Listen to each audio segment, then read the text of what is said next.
तो इस वीडियो में मैं आपको बताने वाला हूँ कि हम किसी एलपीपी को सिंप्लेक्स मेथड से कैसे सॉल्व करते हैं। बहुत डिटेल में बताने वाला हूँ, एक एक चीज आपको ध्यान से देखनी है, क्योंकि सबसे पहले हम जो प्रॉब्लम हमने इसमें कंसिडर किया है वो मिनिमाइजेशन टाइप का है। मतलब अगर मिनिमाइजेशन प्रॉब्लम है तो पहले हमें उसको क्या करना होगा, मैक्सिमाइजेशन में कन्वर्ट करके स्टैंडर्ड फॉर्म ऑफ एलपीपी में उसको हमें बनाना होगा। तो जो प्रॉब्लम है वो minimize z equal to x1 minus 3x2 plus 2x3, और ये हमारे कुछ कंस्ट्रेंट्स हैं। इसके बाद हमें क्या करना होगा कि एक फॉर्मूला का यूज करना होगा कि पहले हम मिनिमाइज टू मैक्सिमाइज में कन्वर्ट करेंगे। मतलब minimum z equal to minus times maximize minus z। देखिए इस चीज को बहुत ध्यान से देखना है। मतलब जो आपका ऑब्जेक्टिव फंक्शन है पहले आपको उसमें माइनस से मल्टीप्लाई कर देना है। तो जैसे ही हम माइनस से मल्टीप्लाई करेंगे तो माइनस z आ जाएगा। फिर उसके बाद क्या करेंगे वो सबसे लास्ट में आपको पता लगेगा। तो मैक्सिमाइज z डैश, मतलब हमने माइनस z को z डैश एक दूसरा वेरिएबल ले लिया, तो मैक्सिमाइज z डैश जो हो जाएगा वो माइनस x1, आप ध्यान से देख सकते हैं, माइनस से जस्ट मल्टीप्लाई करना है, minus x1 plus 3x2 minus 2x3। इसके बाद हमें स्लैक वेरिएबल या सरप्लस वेरिएबल कैसे ऐड करते हैं वो देखना होगा। ओके, तो हमें क्या करना होगा, अब हमारा प्रॉब्लम जो है मैक्सिमाइज z में आ गया, कंस्टेंट लेस देन है, तो हमने वेरिएबल्स ऐड किए 3x1 minus x2 plus 2x3 s1 0s2 0s3। तो 0s1 plus 0s2 plus 0s3 हमारा ऑब्जेक्टिव फंक्शन में ऐड हुआ, क्योंकि अब हमारा जो ऑब्जेक्टिव फंक्शन है वो ये वाला हुआ, क्योंकि हम अब इस पे काम करने वाले हैं। फिर लास्ट में हम जब आंसर उसका निकालेंगे तब हम ऊपर वाले में चले जाएंगे जो हमारी ओरिजिनल प्रॉब्लम थी। तो इस तरह से हमने कंस्ट्रेंट बना लिया, इसको स्टैंडर्ड फॉर्म में कन्वर्ट कर लिया। तो स्टैंडर्ड फॉर्म का मैं वीडियो बना चुका हूं, आप देख सकते हैं, how to convert an LPP into an standard form. फिर इसके बाद क्या करते हैं कि इसकी हम मैट्रिक्स बना लेंगे और सिंप्लेक्स टेबल बनाना स्टार्ट करते हैं। तो वो देखते हैं हम कैसे बनाएंगे। तो हम स्टार्ट करते हैं। सबसे पहले जो सबसे पहली हम सिंप्लेक्स टेबल बनाएंगे उसको हम कहते हैं that is a starting simplex table और फर्स्ट सिंप्लेक्स टेबल। तो फर्स्ट सिंप्लेक्स टेबल में सबसे पहले देखिए हमें ये जो हमारे पास जो कंस्ट्रेंट्स हैं इनको जस्ट हम एज अ मैट्रिक्स फॉर्म में इसके या कोफिशिएंट्स इनके जो है इनको हम लिखेंगे। बट कौन सा कोफिशिएंट कहाँ आएगा वो मैं बताने वाला हूँ। तो जैसे सबसे पहले हमें जो कॉलम बनाना है दैट इज बी, और बी में हमारे वो वेरिएबल्स आएंगे जो स्लैक या फिर सरप्लस है। अब यहाँ पर हमने स्लैक ऐड किए हैं तो इसलिए हमारा ये आएगा S1 S2 S3, ये वेरिएबल्स आ गए हमारे। तो S1 S2 की जो सबसे पहले जो ऑब्जेक्टिव फंक्शन जो ये है हमारा, इसमें हमने वैल्यू से कोफिशिएंट क्या है 0 0 0 है, तो हमने उनकी वैल्यू क्या रखी 0 0 और 0। फिर इसके बाद सीजे आप लिखेंगे। सीजे हमारी वो वैल्यू होती है जो ऑब्जेक्टिव फंक्शन होता है उसके जो डिसीजन वेरिएबल्स हैं यानी x1 x2 x3 उनके कोफिशिएंट। तो -1 आप ध्यान से देख सकते हैं, -1 3 एंड -2, और ये 0 0 0। इसके बाद हमें वो देखना होगा जो इनिशियल बीएफएस जिसको कहते हैं। देखिए बीएफएस और बीएस यानी बेसिक सॉल्यूशन और बेसिक फीजिबल सॉल्यूशन, ये दो कॉन्सेप्ट बहुत इंपॉर्टेंट है। उसका भी मैं वीडियो बना चुका हूँ, उसका लिंक आपको डिस्क्रिप्शन बॉक्स में मिल जाएगा। उसमें आपको पूरी तरह समझ लेना है कि बेसिक सॉल्यूशन और बेसिक फीजिबल सॉल्यूशन क्या होते हैं, हम कैसे उसको कैलकुलेट करते हैं। तो सबसे पहले देखिए इनिशियल बीएफएस निकालेंगे। इनिशियल बीएफएस निकालने के लिए आप x1 x2 x3 को 0 कर देंगे, तो s1 की वैल्यू आपको 7 मिल जाएगी जैसा कि यहाँ लिखा है, s2 की वैल्यू आपको 12 मिल जाएगी और s3 की वैल्यू आपको 10 मिल जाएगी।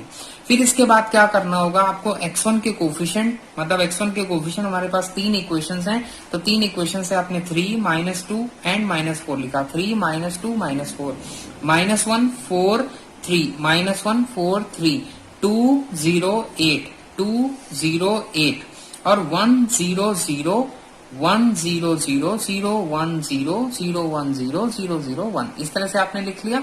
अब इसके बाद आपको ध्यान से देखना है कि हम एक क्वांटिटी कैलकुलेट करेंगे that is called a net evaluation, और नेट इवैल्यूएशन को हम डिनोट करते हैं by delta J. Delta J का फॉर्मूला देखिए समझिए ध्यान से क्या होता है, सीजे माइनस सीजे कहां पर है, यहाँ पर है सीजे, माइनस सीबी, सीबी कहां पर है ये हो गया, इंटू एक्सजे। एक्सजे का मतलब देखिए क्या हुआ कि x1 मतलब j इक्वल टू 1 रखेंगे x1, j इक्वल टू 2 रखेंगे x2, j इक्वल टू 3 रखेंगे x3। इस तरह से हम डेल्टा जे की वैल्यू बहुत आसानी से कैलकुलेट कर सकते हैं। एक कैलकुलेट करके मैं आपको बताता हूं। देखिए -1 माइनस सीबी, ये 0 टाइम्स x1 मतलब 0 हो गया, 0 टाइम्स x2 0 हो गया, सॉरी 0 टाइम्स ये x1 ये वाला और 0 टाइम्स ये वाला, तो केवल हमारा -1 आएगा। तो क्योंकि ये सारे सी भी 0 है तो ये वाला इस सिंप्लेक्स टेबल में 0 रहेगा। इसका मतलब सिर्फ डेल्टा जे इक्वल टू सी जे आ गया, मतलब डेल्टा 1 चाहिए तो C1 हो गया दैट इज -1, डेल्टा 2 चाहिए दैट इज C2 हो गया 3, डेल्टा 3 चाहिए मतलब C3 हो गया -2, 0 0 0। इस तरह से अब सबसे पहले देखिए, अब यहीं पर आपको एक चीज ऑब्जर्व कर, जिस तरह से मैं आपको स्टेप बता रहा हूं आपको उसी स्टेप में हमेशा सिंप्लेक्स के क्वेश्चन में सेम स्टेप फॉलो करना है। तो अब अगला स्टेप हमारा क्या हुआ, अगला स्टेप हमारा ये होगा, हमको ऑब्जर्व करना है that delta J is negative और नॉट। अगर लेस देन इक्वल टू 0 है देन हमारी प्रॉब्लम यहीं पर खत्म हो जाती है, बीएफएस हमें ऑप्टिमल मिल जाता है। बीएफएस मतलब बेसिक फीजिबल सोल्यूशन हमारा ऑप्टिमल हो जाएगा। बट डेल्टा जे हमारा नॉट लेस देन 0 है, इसका मतलब जो इनिशियल बीएफएस हम लेके चले थे दैट इज 7 12 10 ये हमारा ऑप्टिमल नहीं है, is not an optimal solution.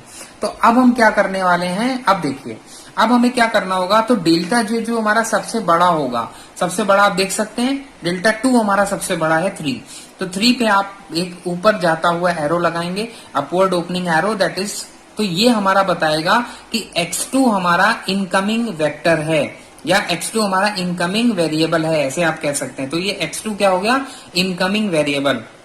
जो हमारा इनकमिंग वेरिएबल है x2 उसकी मदद से हम कैलकुलेट करेंगे मिनिमम रेशियो। अब मिनिमम रेशियो का फॉर्मूला होता है एक्सबी कहाँ है ध्यान से देखिए, ये वाला एक्सबी हो गया, और मिनिमम और जो हमारा इनकमिंग वेक्टर था दैट इज x2, तो एक्सबी अपॉन x2 हमारा फॉर्मूला बना, मतलब एक्सबी अपॉन इनकमिंग वेक्टर आपका फॉर्मूला बनेगा मिनिमम रेशियो का। और मिनिमम रेशियो में अब देखिए एक्सबी अपॉन x2 आप कैलकुलेट करिए, एक्सबी अपॉन x2 ये -7 आएगा, तो नेगेटिव वाले को हम छोड़ देते हैं, हमें उसकी जरूरत नहीं है। मिनिमम रेशियो में जो पॉजिटिव आएगा सिर्फ हमें वो चाहिए। तो मिनिमम रेशियो में देखिए 12/4 एक्सबी अपॉन x2 मतलब 3 आया, ये आ गया XB अपॉन x2 सॉरी, तो 10/3 3.33 समथिंग आएगा। इसका मतलब क्या हुआ, मिनिमम रेशियो, जैसा कि नाम से ही क्लियर है, तो मिनिमम कौन सा हुआ 3, तो 3 पे हमने एक ये वाला एरो बनाया। मतलब क्या है कि ये वाला एरो हमारा मिनिमम रेशियो सेलेक्ट होगा। इसके बाद हमें यहाँ से चलना शुरू करना है और 1 पे रुक जाना है, जहां भी 1 मिले, अगर यहाँ मिला होता तो मैं यहाँ रुक गया होता, यहाँ मिला है तो मैं यहाँ रुक गया। जो जहां पर मैं रुका मतलब जिस 1 पे रुका उस 1 वाले कॉलम को हमें आउट गोइंग बनाना है, this is called downward arrow, और इसको हम कहेंगे कि ये हमारा आउट गोइंग वेक्टर है। तो ये हमारा जब आउट गोइंग वेक्टर है, इसका मतलब क्या हुआ कि जो अगली सिंप्लेक्स टेबल बनेगी उसमें हमारा x2 आएगा, s2 निकल जाएगा। तो देखिए अब लेकिन बिफोर दैट अब हम क्या करना होगा, इसका मतलब ये क्लियर हो गया। तो हमने क्या किया, पहले टेबल में हमने ये बना लिया, देखिए अभी आप पूरा सोल्यूशन मत देखिए, केवल ये देखिए S1 रहेगा, x2 आएगा क्योंकि S2 की जगह x2 आएगा, S3 मेंटेन रहेगा क्योंकि हमें उसके बारे में भी कोई भी इंफॉर्मेशन नहीं है, केवल हमारा x2 आ गया, S2 चला गया। ठीक है, अब हम देखते हैं, अब देखिए अब उसके बाद की प्रोसीजर क्या है। देखिए पहली वाली इसको हम क्या बोलेंगे R1, दूसरी वाली इसको हम बोलेंगे R2, इसको बोलेंगे R3। जो इनकमिंग वेक्टर है ये था, आउट गोइंग वेक्टर ये था, मिनिमम रेशियो ये सिलेक्ट हुआ। यहां से फिर से चलना शुरू करिए और यहां से चलना शुरू करिए, तो हम यहां से चलना शुरू करते हैं, हम यहां तक पहुंचे, और यहां से चलना शुरू करते हैं तो हम यहां तक पहुंचे। इसका मतलब क्या हुआ, यहाँ ये इंटरसेक्शन पॉइंट है इसका, तो ये जो इंटरसेक्शन पॉइंट है इसको, इसमें जो एलिमेंट बैठा है इसको हम बॉक्स में बंद करेंगे और उसको हम कहेंगे कि ये हमारा की एलिमेंट है। इसको क्या बोलेंगे, की एलिमेंट। और इस की एलिमेंट को हमें 1 बनाना होगा। तो किसी भी नंबर को अगर हमें 1 बनाना हो तो हम क्या करेंगे, सिंपली उस नंबर से डिवाइड कर देंगे। तो मतलब जो R2 रो है तो R2 पूरी रो में हम 4 से डिवाइड कर देंगे। तो पहला हमारा रो का फॉर्मूला बना R2 डिवाइडेड बाई 4। अब देखिए सबसे पहले R2 को आप डिवाइड कर दीजिए। अगले टेबल में एक एक चीज देखते हैं। अगले टेबल में देखिए R2 को 4 से डिवाइड करिए। R2 ये हमारी रो है, देखिए x2 की वैल्यू कौन सी आएगी, जो CJ में मिली, x2 इनकमिंग था तो 3 आ गई यहाँ पर देखिए। अब ये वैल्यू कैसे आई, आपने 4 से डिवाइड की, यहाँ से स्टार्ट होगा, 4 से हमने डिवाइड किया R2 को, तो 4 से डिवाइड किया, देखिए R2 ये है, 4 से डिवाइड करेंगे 3 आएगा, इसको 4 से डिवाइड करेंगे -1/2 आएगा, इसको 4 से डिवाइड करेंगे 1 आएगा, इसको 4 से डिवाइड करेंगे 0 आएगा, 0 1/4 0। इस तरह से आप कर लेंगे आराम से। फिर इसके बाद इस जो हमारा इनकमिंग वेक्टर था x2 था, इसकी इसके जितने भी एलिमेंट हैं, केवल जो की एलिमेंट मिला उसको 1 बनाते हैं और बाकी जो एलिमेंट है उसको 0 बनाते हैं, और जो फॉर्मूला बनता है उस फॉर्मूले को सारे एलिमेंट में अप्लाई कर देते हैं। तो देखिए R1 को अगर मुझे 0 बनाना है तो देखिए R1 हमारा क्या है, सबसे पहले इसी एलिमेंट को फोकस करते हैं -1। अब मैं इसको 0 बनाना है लेकिन इसकी एलिमेंट की मदद से, तो की एलिमेंट देखिए क्या है, 4 है, तो मैं -1 में 1/4 टाइम्स जब 4 करूंगा तब ये 0 आएगा। इसका मतलब फॉर्मूला देखिए क्या बना, R1 गिव्स, R1 एरो मतलब R1 की जगह हम लिखेंगे R1 plus R2 divide by 4। R2 divide by 4 आपने कैलकुलेट कर लिया है। अब आपको जस्ट क्या करना होगा, R1 में ऐड कर देना होगा। तो -1 में 1/4 टाइम्स ये करेंगे तो 0 आएगा। इसी तरह से देखिए 3 में -1/4 टाइम्स करेंगे, सॉरी +1/4 टाइम्स करेंगे, ऐड करना है हमें, तो 3 + 3 -1/2, क्योंकि माइनस है तो प्लस इंटू माइनस माइनस रहेगा, तो 3 - 1/2 दैट इज 5/2। इस तरह से हमने एलिमेंट निकाला। इस तरह से हम इसके सारे एलिमेंट निकालेंगे by using the formula R1 + R2/4। ठीक है, इस तरह। तो ये क्या हुआ, अब उसकी जो एंट्रीज होंगी वो यहां लिखी जाएंगी, रो चेंज हो गई। अब R3 में सेम काम करना है। देखिए R3 में क्या करना है, R3, अब देखिए R3 हमारा कौन सा एलिमेंट है, ये 3, केवल एक एलिमेंट को लीजिए जो इनकमिंग वाला है, उसी एलिमेंट की मदद से करना है। तो 3 को with the help of this की एलिमेंट, तो हमें क्या बनाना है, 0 बनाना है। तो 3 और 4 ऐसे लिख लीजिए। अब 3/4 में माइनस करना पड़ेगा, 3/4 टाइम्स 4, क्योंकि ये कैंसिल हो जाएगा तो 0 हो जाएगा। इसका मतलब फॉर्मूला क्या बना, R3 माइनस 3/4 R2, तो ये 0 आ जाएगा। और सेम हमें प्रोसीजर सब में अप्लाई कर देना, XB से स्टार्ट होगा, सब में हमें अप्लाई कर देना, तो हमें ये सारे एलिमेंट मिलेंगे। तो ये सारे जब एलिमेंट मिलेंगे तो हमें क्या करना होगा, फिर से हमें नेट इवैल्यूएशन मतलब डेल्टा J कैलकुलेट करना होगा। जैसे ही हमने डेल्टा J का फॉर्मूला लिखा CJ - CB XJ, तो फिर से हम कैलकुलेट करेंगे। अब CJ हमारा कहाँ था, एक बार हमने लिख लिया, -1 3 -2 0 0, ये CJ हमारा मेंटेन रहेगा, सब में वही काम करेगा। तो -1 -0 टाइम्स 5/2, CB इंटू XJ, मतलब X1 के लिए निकाल रहे हो, डेल्टा 1 निकाल रहे हो, तो -1 -0 टाइम्स दिस, तो ये तो 0 हो गया, -1 रहेगा, और -3 टाइम मतलब ये क्या हो गया, -1 + 3/2, क्योंकि ये प्रोडक्ट माइनस आएगा और माइनस करना है तो प्लस आएगा, तो 3/2 -1 कितना हो, 1/2, और ये तो 0 है तो कोई इशू नहीं। तो हमारा टोटल जो आ गया वो 1/2 आ गया।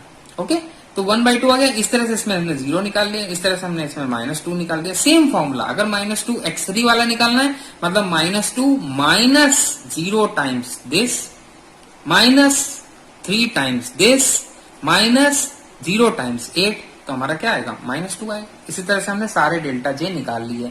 फिर से हमारा observation that all delta J are not less than 0। अगर ये लेस देन 0 नहीं है, इसका मतलब ये भी जो BFS था 10 3 1, ये भी हमारा क्या है, ऑप्टिमल नहीं होगा। तो ये ऑप्टिमल नहीं होगा, तो फिर से हम प्रोसीजर अपना रिपीट करेंगे। फिर से प्रोसीजर जब रिपीट करेंगे तो क्या होगा, देखिए इनकमिंग आउटगोइंग कैसे निकालते हैं, डेल्टा J हमारा पॉजिटिव मतलब मैक्सिमम चाहिए, मतलब पॉजिटिव चाहिए और मैक्सिमम, तो 1/2 हो गया क्योंकि वही अकेला पॉजिटिव है, तो ये हमारा इनकमिंग हो गया। अब आउटगोइंग चाहने के लिए क्या करना होगा, इनकमिंग हो गया तो मतलब ये पता लगा कि जो मिनिमम रेशियो का जो फॉर्मूला बनेगा वो XB/X1 बनेगा, तो XB/X1 कर दो 10/5/2, दिस अपॉन दिस नेगेटिव आया छोड़ दिया, दिस अपॉन दिस ये भी नेगेटिव आया छोड़ दिया, तो 4 को ले लेंगे, 4 से इधर चलेंगे, जहां 1 मिलेगा वही हमारा आउटगोइंग है। तो आउटगोइंग वेक्टर हमारा क्या हो गया, आपकी S1 हो गया। देखिए S1 हमारा आउटगोइंग वेक्टर हो गया। ये तीनों को जब आप सारी सिंपलेक्स टेबल को एक ही उसमें बनाएंगे तो ज्यादा बेहतर से आप कर पाएंगे और जल्दी कर पाएंगे। तो ये हमारा ये आउटगोइंग हो गया। अब जब आउटगोइंग हो गया फिर से हम यहाँ चले और यहाँ चले, तो इंटरसेक्शन पॉइंट हमें ये मिलेगा, इसका मतलब ये हमारा की एलिमेंट हो गया। तो की एलिमेंट को 1 बनाएंगे और की एलिमेंट के जो कॉलम में बाकी जो बचेंगे उनको 0 बनाएंगे। Same procedure. अब देखिए, अब R1 हमारा, अब देखिए R1 हमारा, अब देखिए कौन जा रहा है, S1 जा रहा है और X1 आ रहा है, तो S1 की जगह X1 रख दिया। X1 की वैल्यू देखिए कितनी है, CJ से देखिए -1, तो -1 रखिए। X2 की वैल्यू 3, X3 की वैल्यू 0।